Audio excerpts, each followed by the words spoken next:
KNN 뉴스 시작합니다. 최근 물고기떼가 부산 경남 해안가에 잇따라 나타나는 가운데 오늘은 해운대 해수욕장 앞바다에 거대한 정어리떼가 등장했습니다. 떼를 지어 움직이는 정어리떼는 바닷속에서 검은 물결처럼 움직이며 장관을 이뤘습니다. 박명선 기자가 취재했습니다. 부산 해운대 해수욕장 바로 앞바다에 검은 물결이 일렁입니다. 백사장에서 불과 40-50m가량 떨어진 바닷속에서 움직이는 검은 물결은 바로 정어리떼. 정어리떼는 해운대 특급 호텔들 서너 개만한 길이로 띠를 이룬 채 계속해서 움직입니다. 이곳 해운대 바닷가에는 보시는 것처럼 갈매기들이 검은 띠 주위를 맴돌며 먹잇감을 노리고 있습니다. 오후가 되면서 갑자기 해안가로 접근한 정어리떼는 잔잔하던 해운대 가을바다를 수놓았습니다. 먼바다 쪽에서는 한 번씩 몰려오는 경우가 많았었는데 지금처럼 가까이 들어온 경우는 처음이라 저희도 좀 신기한 경험이었고요. 물고기떼를 확인하기 위해 해수욕장 안전요원이 직접 바닷속으로 들어가 봤습니다. 수중 촬영에서 확인된 정어리떼는 25에서 30cm 정도의 성체들이었습니다. 떼를 지어 한 방향으로 계속해서 이동하는 것이 선명하게 보입니다. 숫자로는 셀 수 없이 진짜 엄청 그냥 이렇게 많이 와도 되나 싶을 정도로 떼지어서 많이 몰려와가지고 좀 놀랐습니다. 아열대 어종인 정어리는 9월에서 11월까지 많이 잡힙니다. 해운대 해수욕장 앞바다에 이처럼 많은 정어리떼가 나타난 것은 이례적입니다. 근데 정어리가 불빛에 되게 민감하다 보니까 불빛을 보고 들어왔을 가능성도 있고요. 그리고 아까 말씀드린 것처럼 포식자에 의해서 회피하기 위해서 들어오는 경우도 있고요. 지난달에는 부산 송도와 광안리 해수욕장에 떼 아닌 멸치떼가 나타나면서 시민들이 직접 잡는 진풍경도 벌어졌습니다. 한편 경남 통영시 한산면 용초마을 인근에서도 최근 며칠 사이 정어리떼가 계속해서 나타나는 등 부산 경남에서는 이례적인 물고기떼 출몰이 잇따르고 있습니다. KNN 박명선입니다. 정부가 노후 핵발전소의 수명 연장을 통한 핵발전 비중을 늘려갈 예정인 가운데 안전에 대한 부담은 사실상 원전에 있는 지역이 모두 떠안아야 하는데요. 이런 문제점을 개선하기 위한 법제화 논의가 시작됐습니다. 강소라 기자가 보도합니다. 고리원전 내부 지상에 사용 후 핵연료를 저장하기 위한 시설을 건설하겠다는 한수원 계획이 지난달 공개되자 시민단체는 반발했습니다. 한수원은 핵 폐기물을 임시로 보관하겠다지만 영구 핵 폐기장 마련이 어려운 가운데 고리원전이 사실상 핵 폐기장이 될 거란 우려 때문이었습니다. 원전에 핵 폐기장까지 떠안을 수 없다는 지역 여론과 달리 한수원은 최근 국정감사에서 기존 계획에 못을 박았습니다. 보니까 2030년으로 예정되어 있는데 일정을 앞당겨진다고 이것도 보고 있는데 어떻게 생각이 됩니까? 상당히 일정이 촉박한 것이 사실입니다. 대부분 부지 안에 저희 부지 안에 충분한 부지들이 있습니다.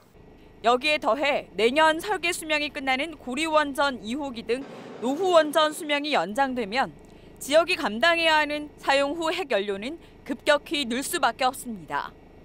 상황이 이렇자 지역에서는 원전 관련 입법 제안서 등 법제화 논의가 시작됐습니다. 원전 폐쇄 등이 정권에 따라 임의로 수정되지 않도록 강제력을 부과하자는 것입니다. 지역 국회의원들이 나서서 명확하게 입법화하는 게 필요하다. 시행령에만 맡겨서는 굉장히 지금 현재 정권을 잡고 있는 입장에서 일색으로 갈 수 있는 위험한 정책을 펼 수 있다. 그것을 입법으로 막아내자. 현재 우리나라의 원전 폐쇄 등에는 정권의 의지와 한수원, 원안위의 결정이 지배적인 영향을 미칩니다. 반면 독일과 대만은 모든 핵발전소 폐기 시점을 법률로 정하는 데 성공한 바 있습니다. KNN 강소라입니다. 농업을 통해 마음의 안정을 주는 치유 농업이 인기를 끌고 있습니다. 노인 치매와 우울증을 예방한다는 연구 결과도 나오면서 앞으로 더 많은 치유 농장이 운영될 전망입니다. 황보람 기자가 치유 농장을 다녀왔습니다. 아름다운 경관을 자랑하는 진주시 진양호입니다. 호수 상류에 자리 잡은 한 농장에서 어르신들이 꽃 가꾸기에 한창입니다. 텃밭에는 상추와 배추 등 각종 작물들을 심어놨습니다. 노인들이 직접 텃밭이나 꽃밭을 가꾸고 농업활동을 하며 마음의 안정과 위로를 얻는 치유농업입니다. 그 꽃하고 내가 많이 놀아. 예쁜 꽃이 피고 지고 하는 것도 아이고 핌수를 욕받네요. 잠시를 또 나 인사하고. 어르신들이 직접 가꾼 텃밭에서 수확한 작물들은 이렇게 예쁜 다발로 만들어집니다. 고생한 어르신들에게 주는 작은 선물인 겁니다. 농업활동뿐만 아니라 꽃꽂이부터 그림카드 놀이까지 다양한 프로그램에 참여합니다. 이번 치유농업 프로그램이 시작된 지 5주째. 어르신들은 적극성과 함께 웃음이 늘었습니다. 실제 농촌진흥청 연구 결과 인지기능과 기억력이 20% 정도 늘었고 우울감은 70% 가까이 줄었습니다. 노인 치매와 우울증 예방에 효과가 나타난 겁니다. 갱도 인지장애 어르신들이기 때문에 이제 인지 활동이나 그리고 옛날 생각을 떠올릴 수 있는 회상 작업, 치유농업 쪽으로 견해서 활동을 하시게 되면은 거기서 이제 즐거움도 찾고 우울도 조금 해소가 되는. 경남에서 농업기술진흥원이 시범 운영하는 치유농장은 모두 3곳. 오는 2025년에는 20곳으로 늘어날 전망입니다. 치유농업 서비스 인증제도 도입할 계획이고요. 앞으로 치유농장을 활용한 창업, 사업화에도 컨설팅 같은 지원을 할 계획입니다. 또 지난해부터 자격시험이 도입된 치유농업사 양성과 함께 일자리 창출 기대도 커지고 있습니다. KNN 황보람입니다. 한국 방위산업의 위상을 보여줄 K9 자주포와 K2 전차가 오늘 폴란드 수출을 위한 출고식을 열었습니다. 한국형 무기체계가 세계 시장 확대를 위한 본격적인 발판을 마련하고 있습니다. 윤혜림 기자가 취재했습니다.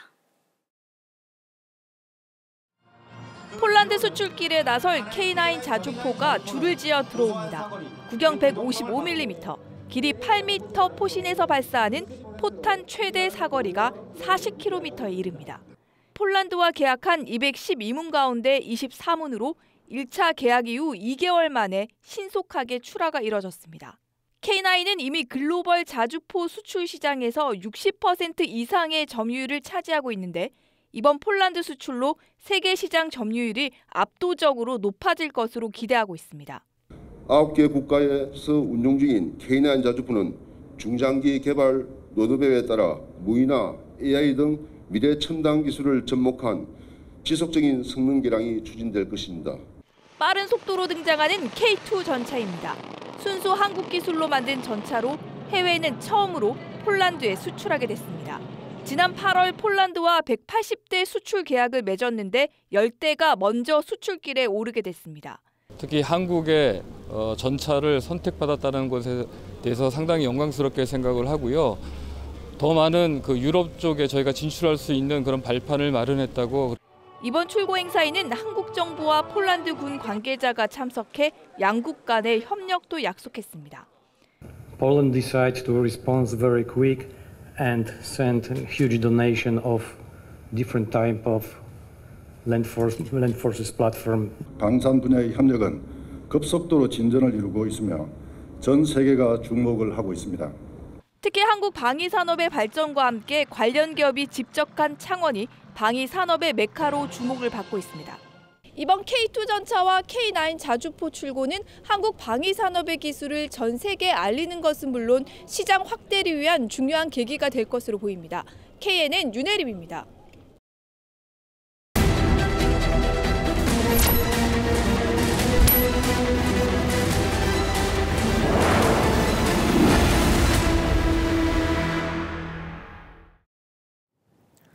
딸기는 품종 개발로 일본 외래종을 밀어내고 국산 품종을 안착시킨 우리 종자 산업의 최고 성공작으로 꼽힙니다. 하지만 기후위기 여파로 국산 딸기 품종의 위상이 흔들리고 있는데요. 기후위기 종자가 사라진다. 기획보도 정기형 기자가 이어갑니다. 작고 아담한 계속 손이 가는 강력한 빨간 맛, 딸기입니다. 딸기는 우리나라 종자 산업의 최고 성공작물입니다. 국산 품종 개발로 일본 종을 모두 밀어냈기 때문입니다. 스타 품종은 바로 서량. 현재 우리나라 딸기의 약 85%를 차지합니다. 그런데 서량이 삐걱거리고 있습니다. 역시 기후위기 여파입니다. 그런데 중간중간에 그게 이제 그거 하면서 단저 있고 역병, 시드름병, 삼진에 병이 한번 오기 시작하면 감당이 안 되는 거죠. 딸기 줄기가 시커멓게 타들어갑니다. 탄저병이 번진 것입니다. 하우스 전체의 딸기가 망가졌습니다. 10월은 모종을 옮겨 심은 이후에 본격적으로 딸기를 키우는 시기입니다. 지난해 10월에 덮친 최고 기온 30도를 넘나드는 이상 고온에 모종의 30%가 죽어버렸습니다. 가격도 뛰면서 한때 소비자 가격은 한 알에 600원이 넘었습니다. 취약성이 드러나자 타격이 더 큽니다. 85%를 차지하는 단품종 쏠림이 역효과를 낳은 것입니다. 실내 재배지만 기후위기를 벗어날 순 없습니다. 또 더울 때는 너무 40도 거의 39도까지 올라가 버리고 하우스 안에는. 그래서 우리 농가들 중에 상당히 힘이 들죠. 신경도 더 많이 써야 되고 또 이 딸기 육마락한 거는 사람 손이 다 가야 되기 때문에 너무너무 좀 힘이 듭니다. 올해도 9월 말 10월 초 30도에 가까운 고온이 나타났습니다. 지난해 깊은 상처를 입은 농부들은 같은 피해를 반복하지 않으려고 모든 수단을 동원하고 있습니다. 날씨가 더우니까 딴 데 같은 데는 병이 이게 갑자기 팍 찾아오고 단저병이 뭐 싹달더라도 이제 모종을 다 베리비는 거가 있거든요. 그 알라브리 유곡동 그 어제 하루 내가 가보니까 다 죽음이더라고. 스마트팜 등 대안이 제시되지만 막대한 시설비는 중소농에게는 감당할 수 없는 부담입니다. 고온에 잘 견디는 새로운 품종 개발이 필요합니다. 제대로 된 품종 개발에만 최소 7년. 기후위기로 예측하기 힘들어진 변화에 대응이 더 어려워지고 있습니다. 소비자 기호도 많이 바뀌어요.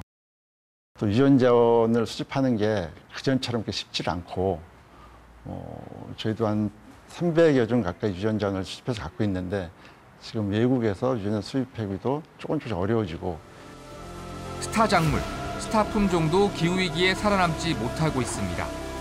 기후위기에 대응하는 신품종 개발이 계속 이어져야 하는 이유입니다. KNN 정경입니다. 산업은행 본점이 부산 문현금융단지에 신사옥을 짓는 방안이 추진됩니다. 더불어민주당 김성주 의원실에 따르면 금융위원회와 산업은행은 산업은행 본점의 핵심 기능을 부산으로 이전하기 위해 45개층 규모의 신사옥을 문현금융단지 3단계 부지에 새로 짓는 방안을 논의 중입니다. 이를 위해 올해 안으로 산업은행의 이전 대상 범위와 부지 확보, 인력과 설비 이전, 전산망 구축 등을 위한 기본 방안을 확정할 방침입니다. 부산시가 여름철 고농도 녹조의 정수장 유입을 최소화하기 위해 기후변화 대응 최적 취수 방안 수립 기본 구상 용역에 착수합니다. 부산시 상수도사업본부는 수면으로부터 8m 아래에서 취수하면 남조류 세포수가 75% 이상 감소하는 것으로 조사됐다며 환경부에 심층 취수탑 설치를 위해 하천 점용 허가와 국비 지원을 건의했습니다. 이번 용역은 최적의 취수 위치 선정과 구조물 설치 방식 등을 찾기 위한 것으로 2025년 상반기까지 취수탑을 완공할 계획입니다.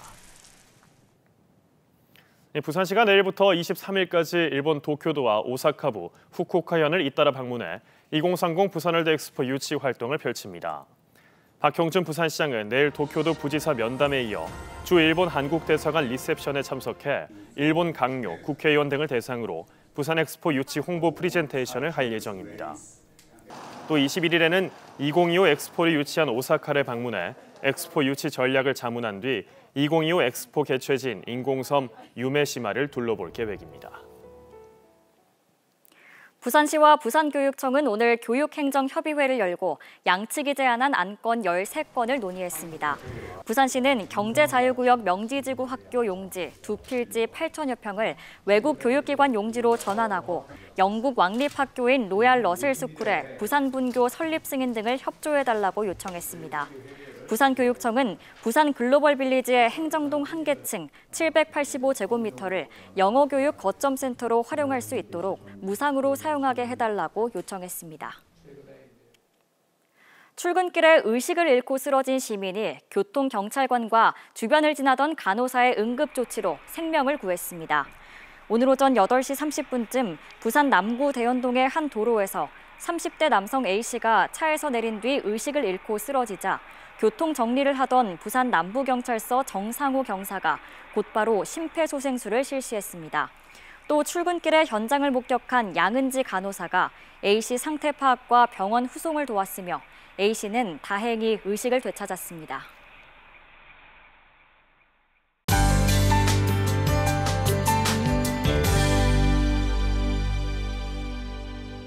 오늘은 거창의 아침 기온이 영하권으로 출발하는 등 때이른 추위가 절정을 보였습니다. 내일은 오늘보다는 아침 기온이 오르긴 하겠지만 여전히 평년 기온을 크게 밑돌면서 꽤 춥겠습니다. 다만 낮부터는 추위가 힘을 잃으면서 기온이 크게 오르겠습니다. 내일은 전국이 대체로 맑겠습니다. 미세먼지 걱정 없이 공기질 깨끗하겠습니다. 내일 아침 기온은 오늘보다는 약간 높겠지만 내륙은 여전히 5도선을 밑돌면서 꽤 춥겠습니다. 한낮 기온은 오늘보다 2도에서 4도 정도 높아서 일교차가 크겠습니다. 낮 최고 창원과 거제는 21도, 밀양과 창녕은 22도가 예상됩니다. 부산과 김해도 낮 최고 22도, 양산은 23도로 평년 기온을 다시 회복하겠습니다.